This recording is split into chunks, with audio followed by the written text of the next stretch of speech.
According to the U.S. Bureau of Labor Statistics, in 2021, more than 33 million people left their jobs.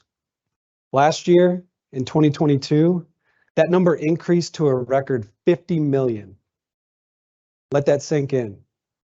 This is our new reality. It's easier now more than ever for people to leave their jobs and find new opportunities than ever before.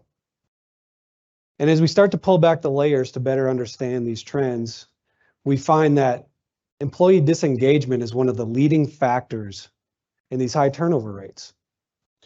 The reality is that, in general, a significant portion of our workforce is lacking in their belief in the support, acknowledgement, encouragement, and opportunities in their workplace. And, while this does vary by region, by industry, by and large, following the pandemic, the reality is that employee preferences, priorities, those are starting to change, and people are thinking about what's best for them. And so as leaders, what does that mean for us? What can we do about this? When we think about our approach to communication, our approach to relationships, whether it's with family, friends, new acquaintances, how do we decide the best approach? In our workplace, how do we get the most out of our employees without compromising their motivation and commitment? I argue that it is by simply applying the Platinum Rule, an approach that can lead to transforming relationships and increased levels of engagement. Now, you're all familiar with the Golden Rule, right? We all grew up learning about the Golden Rule and the importance of treating others as we like to be treated. And while that's a noble concept, it has some limitations and it falls short in different ways, especially in today's diverse workforce, and everywhere we look, there's different levels of diversity that we have to acknowledge as a part of that. And if we treat everybody the way we'd like to be treated, obviously there's opportunities for shortcomings based on the concept or the premise that there's one frame of mind in how we establish that next step or that approach or that decision on how we communicate. And that reference is ourselves and how we treat others. Now, the Platinum Rule, which was popularized in the late 1970s, takes that one big step further. It forces us to consider, it requires us to consider the feelings, interests, background of others. So rather than us treating others as we'd like to be treated, it allows for the opportunity for us to treat others the way they'd like to be treated. It requires us to build authentic and organic relationships and really take the time to listen, acknowledge, and care about those that we're working with in order to build a long-lasting, healthy, engaging relationship. Now, that's important. And the one element that I want you to take away with as we work through this is the importance of empathy and its connection to the Platinum Rule. And really, empathy is our ability to connect with emotions, feelings, interests of others as we're building those relationships. And that's critical. I mean, studies show those empathetic relationships lead to higher levels of engagement, higher levels of creativity, commitment, motivation in the workplace. And in fact, tying back to the earlier stats and some other recent studies by Gallup and the Society for Human Resource Management, over a third of our nation's workforce right now feels disengaged in their work. And over 80% of our workforce that feels that disengagement feels that a lot of that is attributed to underprepared managers and supervisors and lack of true, authentic, healthy relationship. When I think back to my earlier question about approach and what that looks like and what that might relate to with my own experiences, I think back to one of my earliest jobs.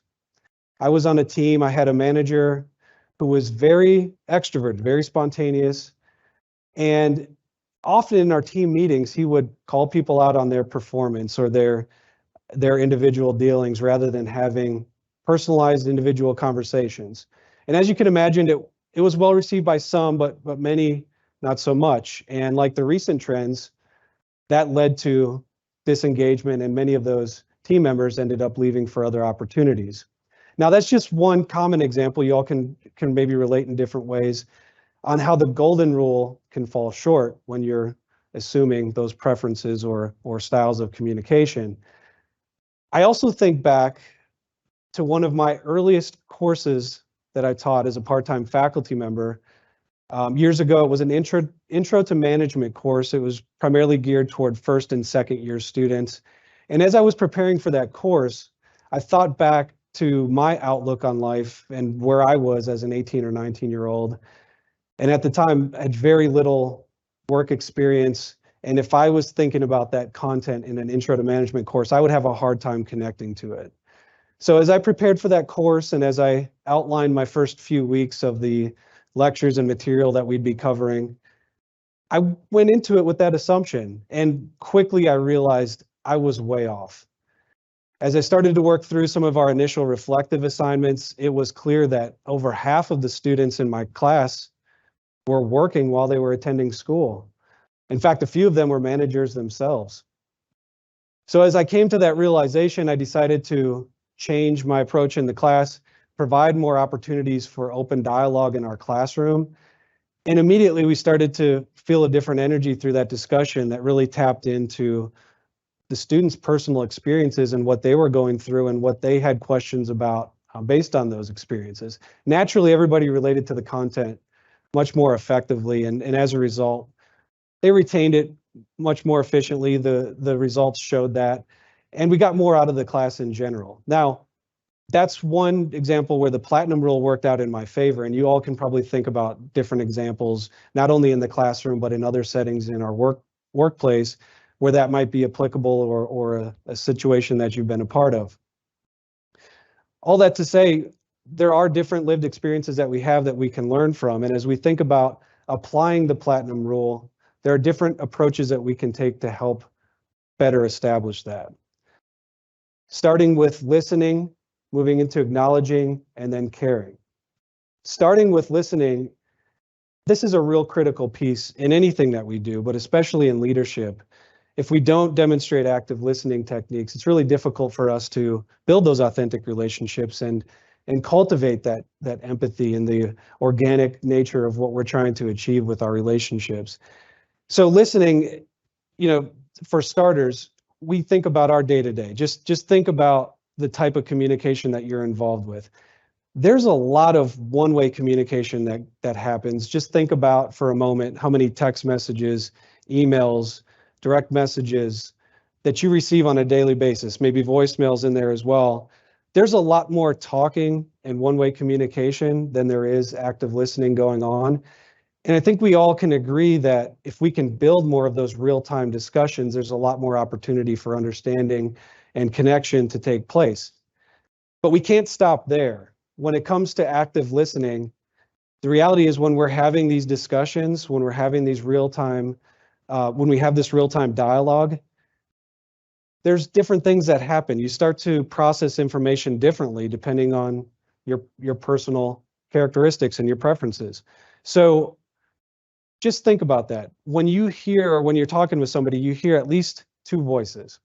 One, the person that you're talking with, that you're listening to. The other is likely the voice inside your head as you're starting to process what's being said, body language, etc. I mean, how many of you have that voice in your head right now, right? It's natural. We all kind of gravitate toward that. And as leaders, it's really important, if we're going to break through and demonstrate active listening, that we're vigilant in how we really pay close attention and take the time and focus and energy on listening to what's being said as we have that dialogue with our colleagues and our employees. So listening is critical. Acknowledging is equally important, and without acknowledging, listening really just doesn't get us quite where we need to be. Acknowledging can come in a wide variety of forms, as you all know, but that acknowledgement really provides us an opportunity to listen and acknowledge what's happening when it comes to concerns, ideas, frustrations, or just in general, what's happening in their life. And if you acknowledge that, it doesn't require us to jump in as leaders to be problem solvers or inject ourselves into every situation to immediately provide resolutions. In fact, if we don't have the answer, acknowledging that can be powerful too. But when we take the time to listen and provide that support, there's a huge opportunity to build trust and commitment from the folks that you're working with and your colleagues in general. Beyond acknowledgement, we must care.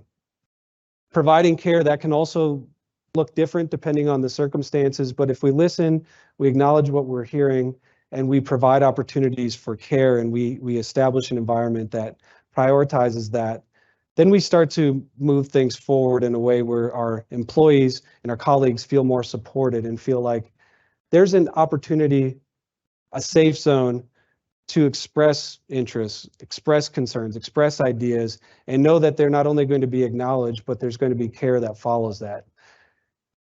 When we think back, there's some recent studies by Gallup that have been done. Care in the workplace can be very powerful. In fact, the surveys that were done recently show that employees that feel cared about by their supervisor or their manager are twice as likely to be engaged in their work. So just taking that extra effort and demonstrating that care can go a long ways. That's a powerful statistic. So listening, acknowledging, caring, we're on our way to demonstrating the platinum rule and empathy in our relationships. So what now? We talked about the importance of these things. What can we do with that information? What can we walk away with and incorporate in our relationships? I suggest, and I challenge you to consider your existing relationships. Again, this could be family, this could be friends, this could be your coworkers, members of your team. And think about your approach to those relationships and what kind of dynamics you have, how well you're doing with listening, acknowledging, and caring. And think about what adjustments you may be able to make, if any are necessary at all. The reality is that the folks that we're involved with, all of us, we gravitate towards certain behaviors. Some of us are more comfortable with directive behaviors. Some of us lean towards socialization. Some of us lean toward relationships. Others might lean toward just the thinking process. And so as we start to learn about those behaviors and we understand more about the people that we're working with and the relationships that we have, it provides opportunities for us as leaders to adapt, to maximize levels of engagement and develop those transformational relationships. So with those that are more directive, we may need to get straight to the point, right down to business. Let's get on with things. With those who like to socialize, it may require more collaborative discussions. It may require more lively discussion when you're looking at opportunities and ideas. For those that are relators, you may need to spend more time making personal connections. And for those that are thinkers, you may need to be a little more analytical or logical with your approach as you think about your dynamics and your discussions. All that to say, every day we have an opportunity to build engagement with everybody that we're involved with, but it requires us to use intentional practices. Listening, acknowledging, caring, those are things that we have control over and that we can improve and we can continue to build on each and every day. And I believe that we can do that by not only demonstrating empathy, but remembering to apply the platinum rule. Thank you.